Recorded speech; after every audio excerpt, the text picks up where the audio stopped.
happy people in pit lane definitely.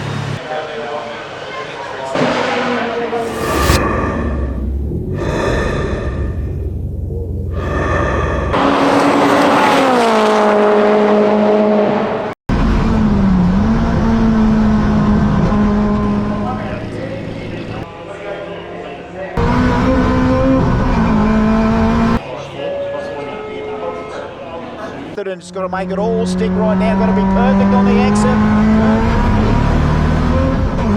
Let's see whether or not Atherton can move from 4th to 3rd. He only needed 2 tenths. He only needed 2 tenths.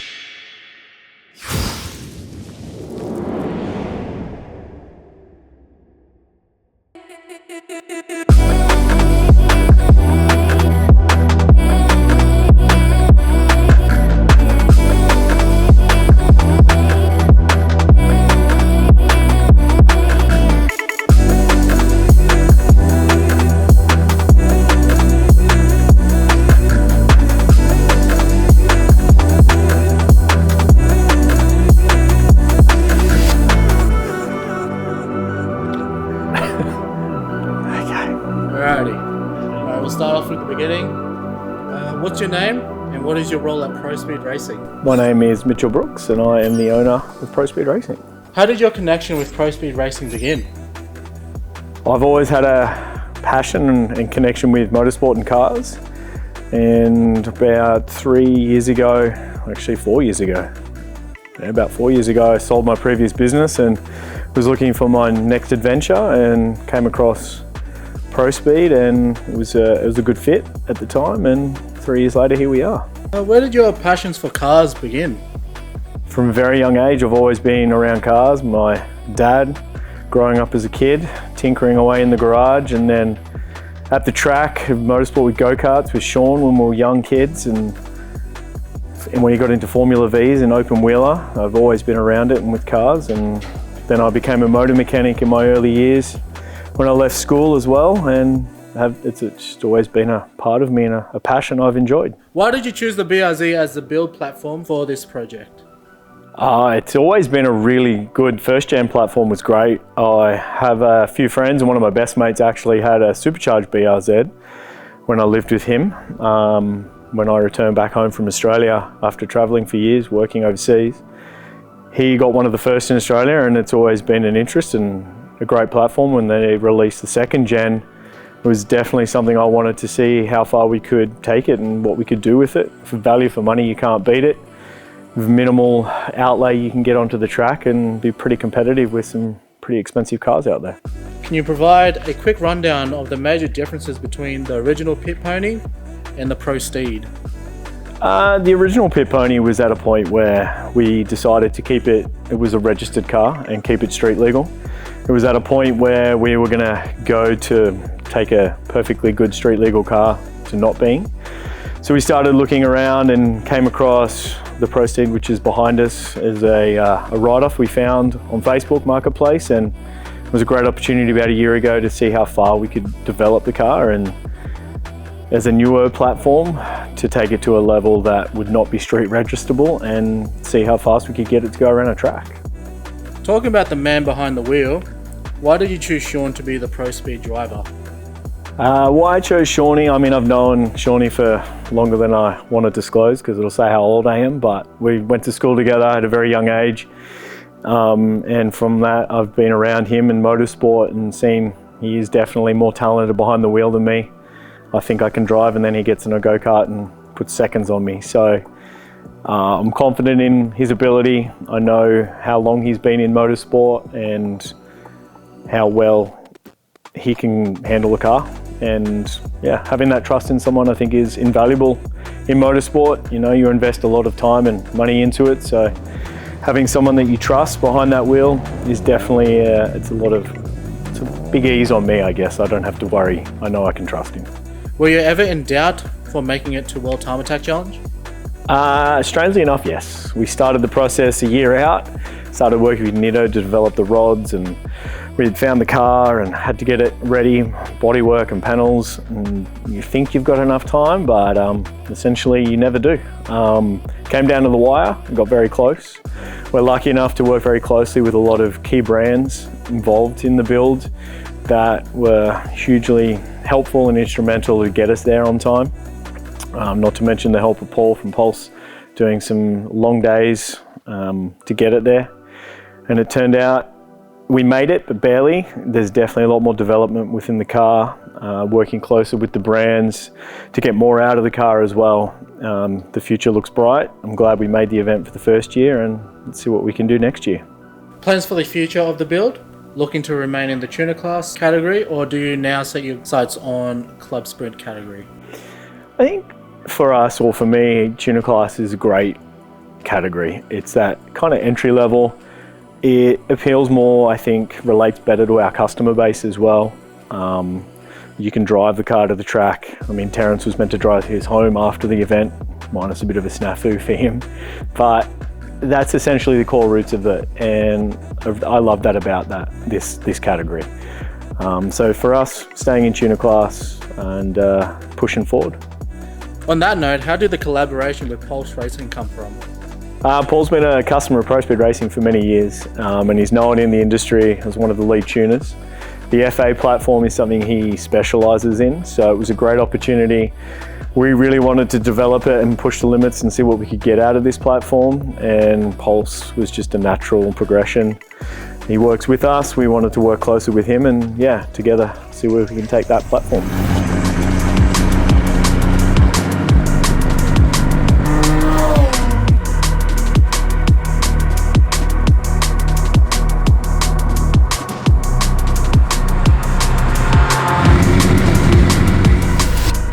How you doing? I'm Paul from Pulse Racing, tuner and help the ProSteed guys build this beast behind us.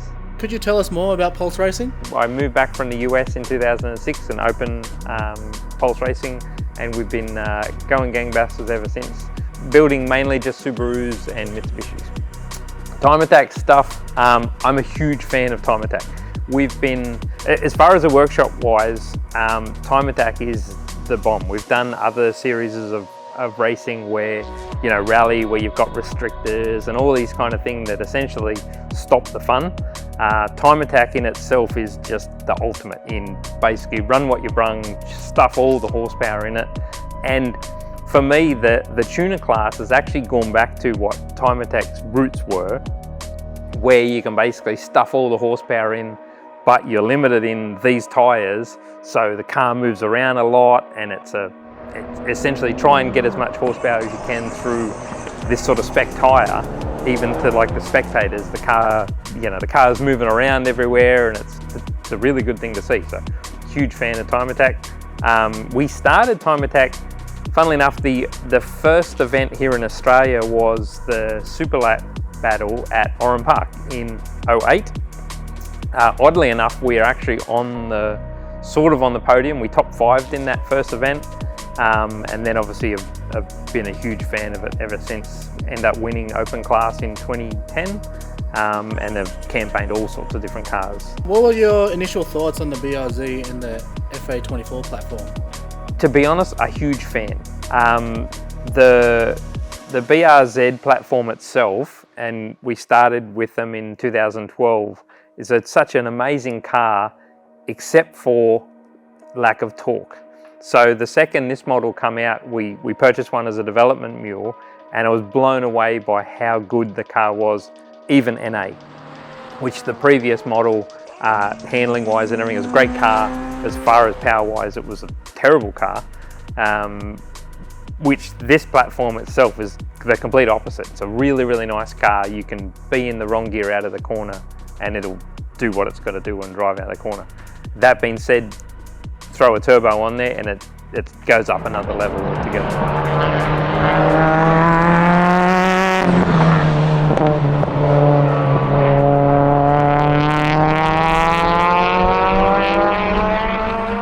You are no stranger to the FA platform. With having great success with Project No EJ, what are the major differences you have discovered between the FA20 and the newer FA24? The FA24 platform is essentially everything that the FA20 is, just more cubes. It's essentially got the same sort of rod to stroke ratio, so it makes it a really revvy kind of platform. It's just got a bigger piston essentially. So, and the pro with that is the cylinder head flows better.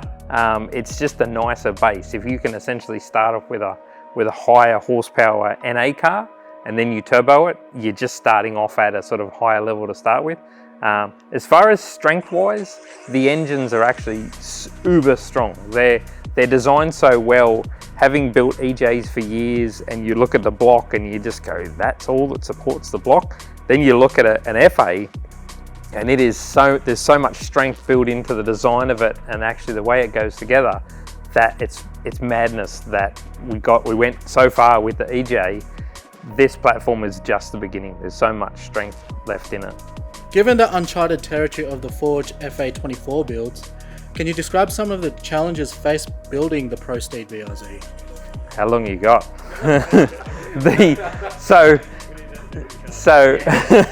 So challenges with this project, and it's actually challenges with any new sort of package. Even though this has been out for a couple of years, the aftermarket industry has kind of been fairly slow to sort of get components out, and it's supply and demand. So obviously the pistons are probably the biggest sort of weak point, pistons and con rods, to actually making a certain amount of power. So we've been sort of at a bit of a ceiling in power and torque.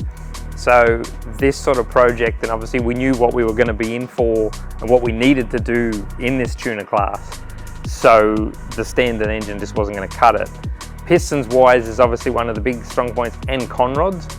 Fortunately, the guys at Nitto come really on board and designed some really solid con rods. They were sort of fortunate enough to actually work with us so closely, and were able to give us even 3D printed versions that we could sort of dummy fit into blocks and things like that.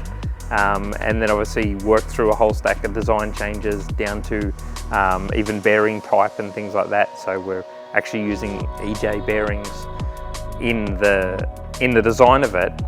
And fortunately that was because of that design work back and forth, when we got, here's stage 1 con rods, they worked perfectly straight away, which is a testament to the amount of sort of obviously experience that they have, and the amount of work that goes into a design is that you can get let's call it prototype, that works. Would have been cool if we could have had that same sit-down conversation with CP, but it is what it is, and we got a set of pistons that were sort of less than stellar as far as fitment wise, and they needed a lot of work, which oddly enough, I've been there before. We had that same sort of problem back in 2004, I think it was, when we started getting pistons for the EJ 2.5, hitting the bottom of blocks and things like that. Fortunately, from learning from that experience back then, we knew how to sort of get away with that, because it's sort of a little bit tragic when the pistons hit stuff they're not supposed to. And in this case, it was going to be crankshaft and block and all sorts of fun. But we were able to sort of modify the pistons as much as we could to make that work. The short answer to that is it would have been cooler if we had had a better design, but we went racing with what we got, and it worked out pretty well. What performance parts did you decide to run, and were there any surprising gains from certain parts? Yeah, definitely. In some facets, probably the non-surprising bit was the radium fuel system components. It almost like we basically set and forget, but literally they worked so well that we bolted them in, and it just felt like that was job done. So the fuel system wise was one of the easiest things of the whole project.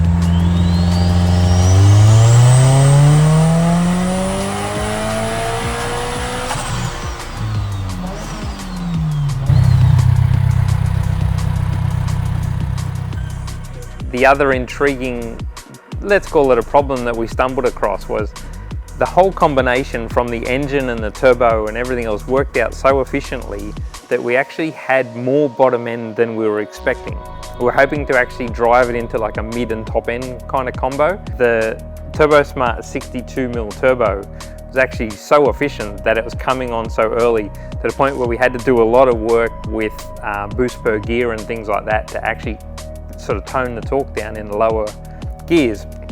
But yet Shaun has even mentioned that he still had issues, and one of those sort of exciting issues is coming out of turn 1 and still being able to actually wheel spin in the mid part of the corner.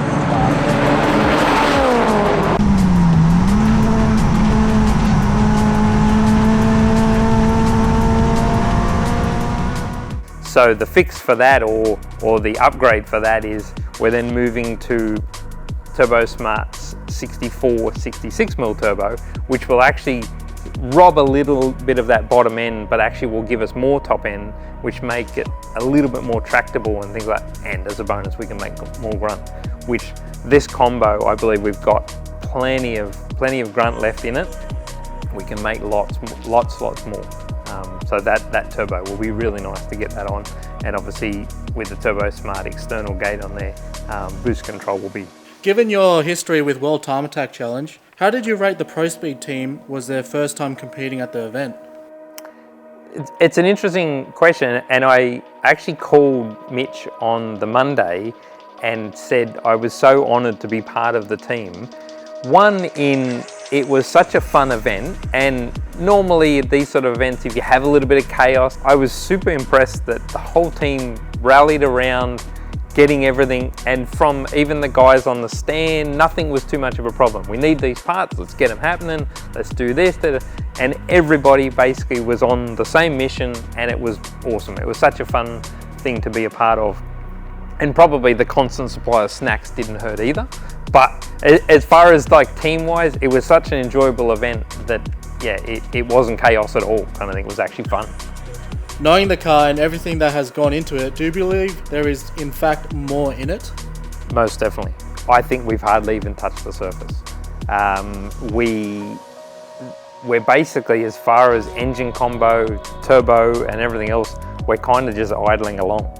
There is so much more, which was nice to come away from like the baseline data that we got from World Time Attack, but I believe there is so much more in it. And to be honest, looking at like some of the speeds that we saw of 255 or whatever it was down the straight versus some of our competitors that are like 275, we need to sort of push grunt into it, and that will prove other challenges and things like that, but I think there's heaps more in it. The car is really balanced, and it's not sort of snappy, and it's basically begging for more grunt.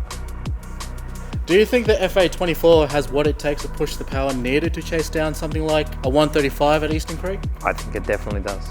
I think we can get heaps more grunt out of that, and I feel like from what we sort of learned with the FA20 package, it's literally, we can make bucket loads of horsepower with this thing. Just literally whether the back tyres can handle it, and that sort of will be fun. and obviously through some of the development where we'll get into sort of traction control and things like that, yeah, we'll have a lot of fun with that. World Time Attack Challenge 2026. Can we lock you in for the next year to keep an eye on us? We definitely can, and because we got a lot of goodies to get into the car between now and then, and a lot of development, which obviously we've literally just started in the development package. Yeah, we're there. Let's get this top spot. It's on.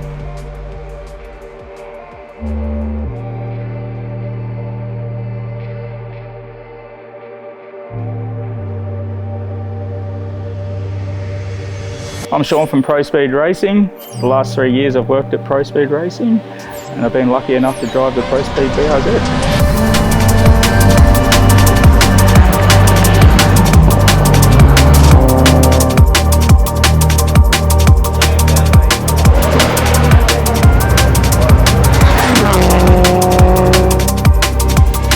Yeah, I started karting at the age of 7, did that into my later teens.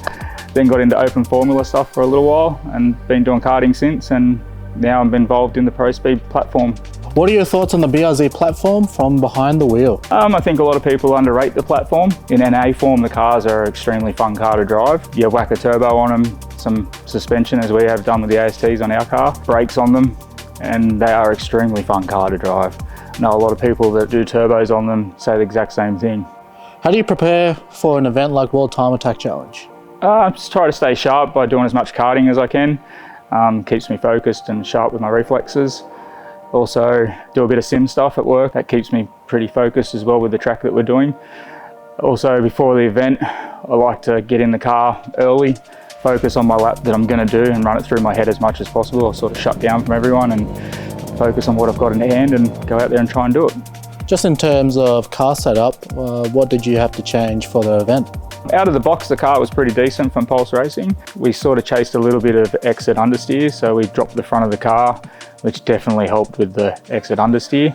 With the rear of the car, we softened the AST suspension in the rear, as we have three-way adjustable suspension in it, so we definitely went softer in the rear to stop the wheel spin as much as we could off the exit of corners.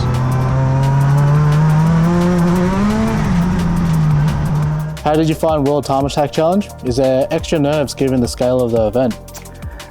There's always extra nerves. I wouldn't say there's lots of extra nerves. There's probably a little bit more pressure on to perform for the brand that you're driving for.